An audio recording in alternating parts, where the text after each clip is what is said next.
नमस्कार, हरे कृष्णा, राधे राधे। आप सबका लड्डू एंड लाडो ग्रुप में आप सभी सदस्यों का बहुत बहुत स्वागत है। मैं शिल्पी अग्रवाल आज फिर आप सबके सामने कान्हा जी राधा माँ की कृपा से एक आपके लिए बहुत सुंदर राधा जी की कहानी, कान्हा जी की कहानी लेके आई हूँ। और वो मैं आपको सुनाना चाहूँगी। कान्हा जी कैसे अपने भक्तों की बात बहुत अच्छे से सुनते हैं और कहते हैं कि भक्त मैं तुम्हारे साथ हूँ।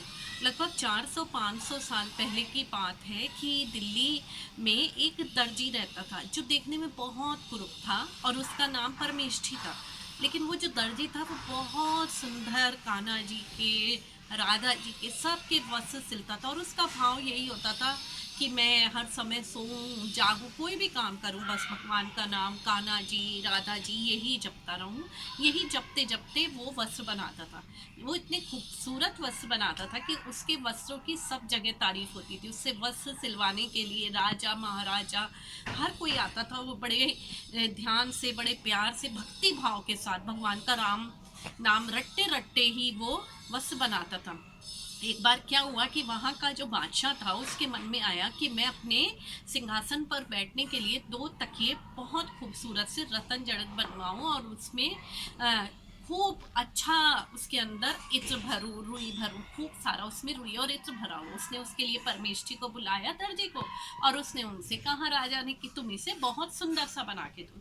जब परमेष्ठी अपने घर लेकर गया दर्जी वो वस्त्र और वो तकिया बनाने के लिए, तो उसे उसके अंदर से बहुत अच्छी रुई में से इत्र की बहुत ही मनमोहक खुशबू आ रही थी।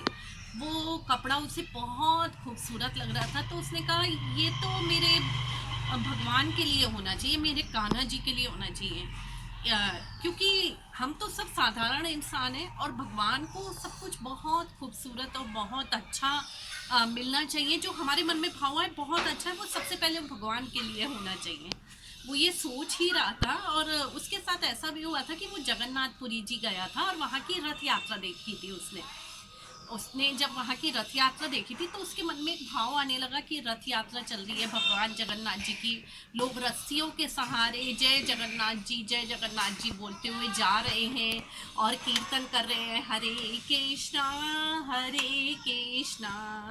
कृष्णा कृष्णा हरे हरे।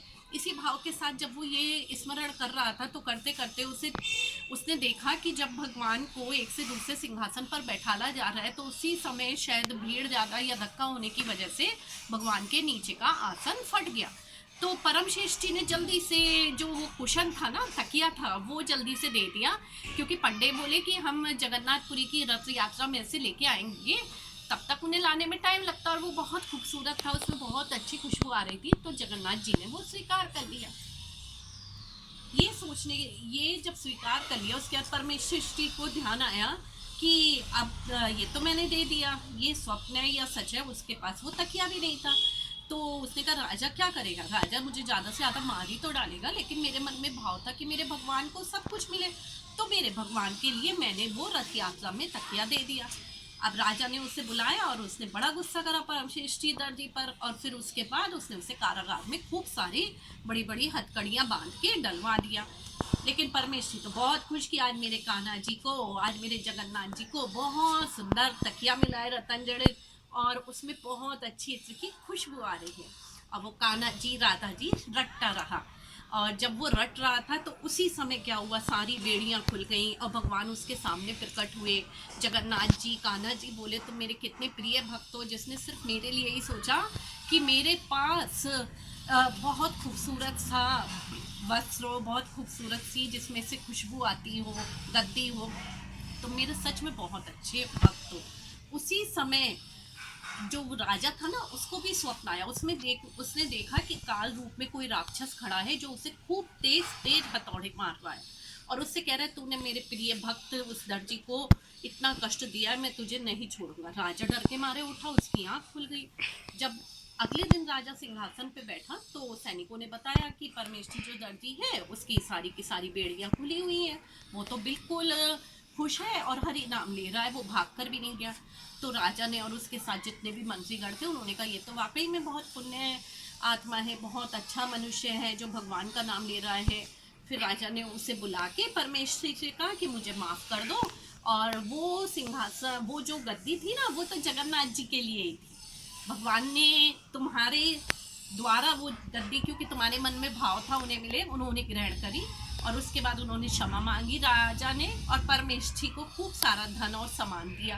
परमेष्ठी के पास 2 बेटी भी थी, एक बेटा भी था, उसकी पत्नी थी, उसका नाम विमला था।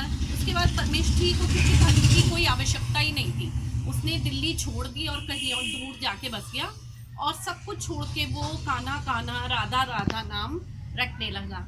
जैसे कहते हैं ना, क्या कहते हैं, थोड़ा ध्यान लगाओ, थोड़ा ध्यान लगाओ, कान्हा दौड़े दौड़े आएंगे, थोड़ा ध्यान लगाओ। आइए आज का आपको मंदिर दिखाती हूँ अपना। प्लीज़ मेरे चैनल लड्डू एंड लाड़ू को लाइक करिए, सब्सक्राइब करिए, शेयर करिए। आप सबका बहुत बहुत धन्यवाद मुझे इतना प्यार करने के लिए, कान्हा जी की कृपा के लिए। जय जय श्री राधे। कान्हा जी ने आज लाल रंग की ड्रेस पहन रखी है, वस्त्र पहन रखे हैं। पोशाक ही मेरी एक फ्रेंड ही है, पास में ही रहती है, बहुत खूबसूरत बनाती है। हरे कृष्णा। और ये देखिए मेरे लड्डू जी ने आज नीले रंग के न्यू न्यू कपड़े पहने हैं, कितने खूबसूरत लग रहे हैं लड्डू जी के भी कपड़े। और इनकी बांसुरी, मोर पंखी सब इनके पास ही रखी हुई है।